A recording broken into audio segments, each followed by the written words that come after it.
Naka-prepare na kami ni Katusha last night. Kasi nga, may ano sila guys, school trip papuntang Dino.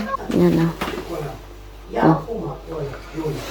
Yung kasama niya pala is yung bilan ko na lalaki. Kasi si Edie tulog pa man.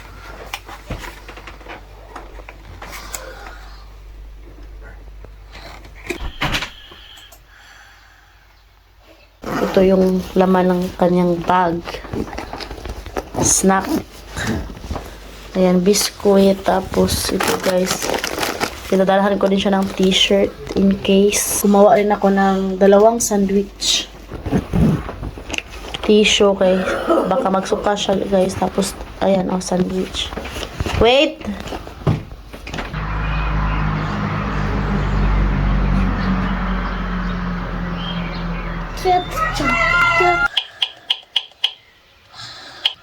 Where do you go?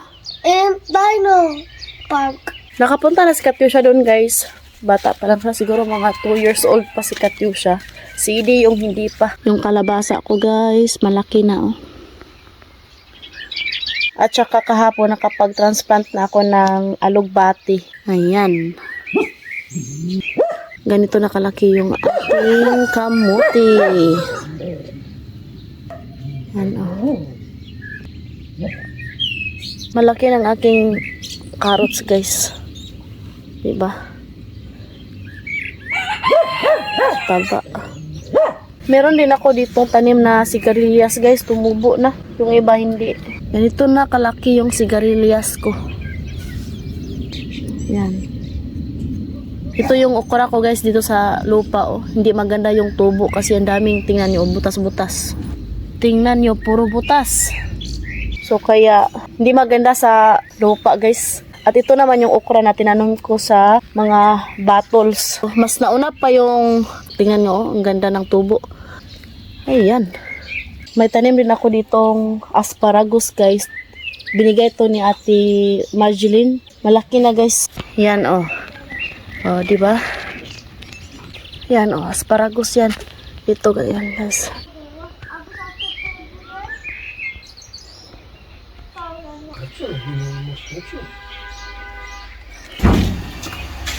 Hi there. Yes. Si Daddy yung kuan. Ay, samahan sila ni Daddy hanggang doon lang sa sentro. Hindi ako makasama kasi si Edie guys tulog.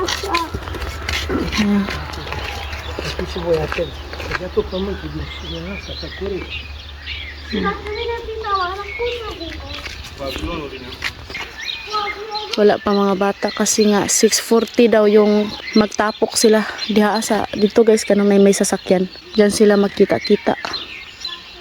Ito yung school ni Katyusha. Yan yung pula na atop. Bye Katyusha!